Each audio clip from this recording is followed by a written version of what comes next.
Mafia was another game from my childhood years, and I really loved Mafia 1 and 2 since they both were story-driven games, and I really adore playing games whose main focus is their story and their characters. Which is why, while I loved Mafia 1 and 2, I could not even bring myself to play Mafia 3, as it did not look or feel like a Mafia game anymore. First of all, it was suddenly open world for some reason, and full of side quests and missions that frankly looked like a chore. It felt like they suddenly lost their focus in a way, and the game looked like GTA with a Mafia twist, to be honest. Thus, I never bought nor played the game, but I did buy the Mafia definitive editions of the first two games and played those again. Maybe if Mafia 3 wasn't titled Mafia 3, I could enjoy it for what it was. Maybe that would be, enjoyable and entertaining, as the game sold pretty well, I think. But by naming it Mafia 3, players, myself included, had certain expectations that come pack and parcel with Mafia games that Mafia 3 simply did not fulfill. The fact that the definitive editions of Mafia 1 and 2 sold so well, however, made the studio realize that people are still craving that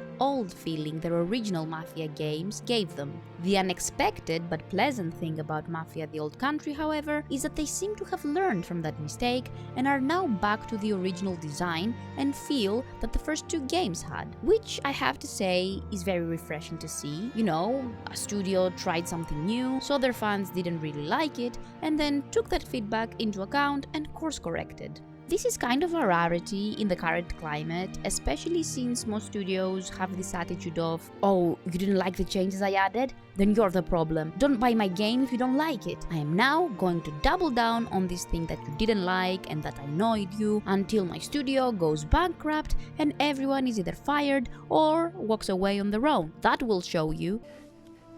It's not my fault.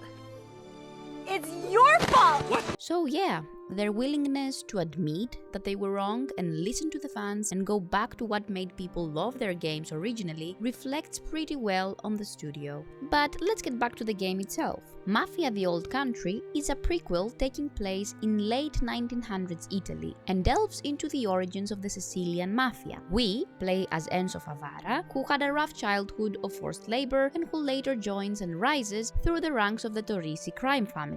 We've already been told that the game is linear and plays like a classic mob movie, so people going into this game should know that this is definitely not an RPG, but an action-adventure game like its two original predecessors, with the same shootouts and action sequences that we all knew and loved from the previous games as well. Driving is back, and in a period-accurate manner, horseback riding is also being introduced, with each horse having different stats and personalities as well, though I'm not sure whether said stats and personalities will affect the gameplay in any way. The mechanics look similar to the first two games as well, and while I get they might seem and feel a bit outdated to some, I personally find them very nostalgic. I do concede that they do look out of place and kind of outdated when compared to modern games, but this is not a random modern game. It is a modern Mafia game, so I'm glad they're going back to the roots again, to be honest. And the cherry on top of this awesome cake is the fact that the game will actually only sell for €50.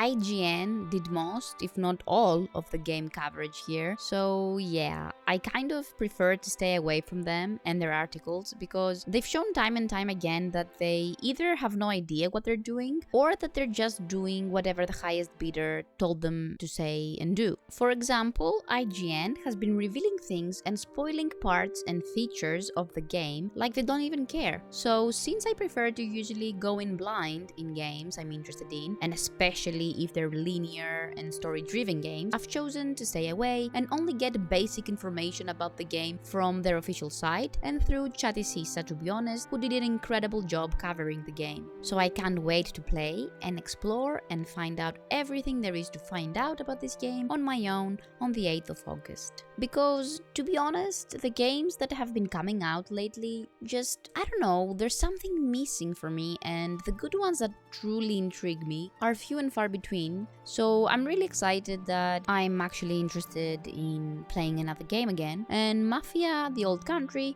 really seems to be one of those games.